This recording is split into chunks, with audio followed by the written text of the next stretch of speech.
Hello, नमस्ते। कैसे आप सब। आज की हमारी कहानी है काली देवरानी। चलिए दोस्तों, कहानी शुरू करते हैं।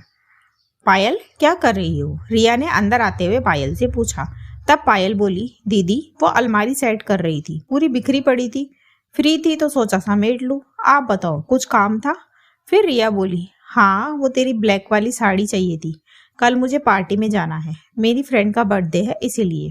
फिर पायल बोली, हाँ हाँ दीदी, मैं आपको साड़ी के साथ चूड़ियाँ और मैचिंग की ज्वेलरी भी देती हूँ। फिर रिया बोली, thank you Payal, you are so sweet.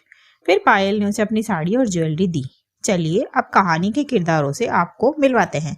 कहानी पायल की है, जिसकी फैमिली में उसके सास ससुर देवेंद्र जी और मालती जी हैं, जिनके दो बेटे हैं। बड़ा बेटा प्रमोद, जिसकी पत्नी है रिया, उनके एक बेटा है वेदांश, और छोटा बेटा प्रशांत, जिसकी पत्नी है पायल, उनके भी एक बेटा है युवराज। देवेंद्र जी की एक कपड़ों की दुकान है, जिसे अब दोनों भाई मिलकर संभालते हैं, इसीलिए सब संयुक्त परिवार में रहते हैं। वैसे तो घर में सब ठीक ही है, बस रिया थोड़ी सुंदर सुंदर ज्यादा है, और साथ ही उसका मायका भी संपन्न है, और पायल का रंग थोड़ा सांवला है, इसीलिए रिया उसे अपने से कमतर समझती है। पर पायल एक बहुत ही मिलनसार महिला है, उसके गुण देखकर ही प्रशांत ने उसे पसंद किया है।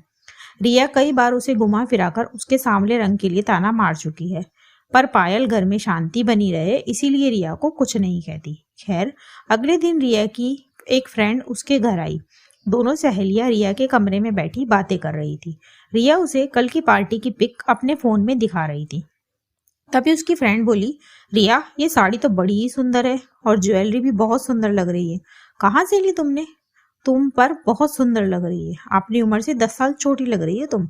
फिर रिया बोली, अरे ये साड़ी तो मेरी काली देवरानी की है, खुद भी काली है और साड़ी भी काली पहनती है। उसने पहनी थी, अच्छी नहीं लग रही थी। पता नहीं मेरे देवर ने क्या देखा उसमें जो उससे शादी कर ली।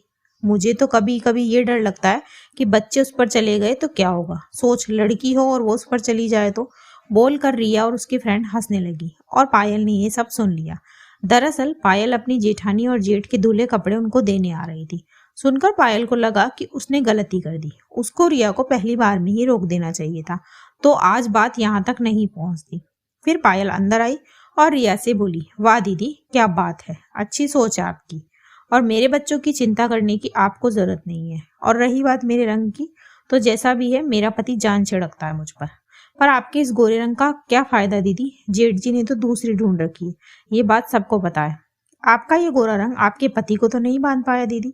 मैं ये सब नहीं बोलना चाहती थी, पर आपने मुझे मजबूर कर दिया। और क्या कह रही थी आप, कि आपके देवर ने क्या देखा मुझ में? उन्होंने मेरे गुण देखे दीदी, इसीलिए पसंद करा मुझे, और मेरा पति बहुत प्यार करता है मुझसे, इस बात पर घमंड है मुझे।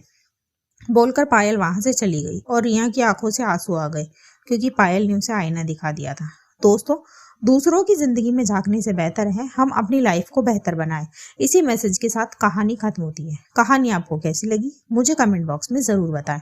ऐसी और कहानियां सुनने के लिए मेरे चैनल KNY के हिंदी कहानियां को सब्सक्राइब जरूर करें। थैंक यू सो मच दोस्तों, thanks for watching. Do like, share and subscribe my channel.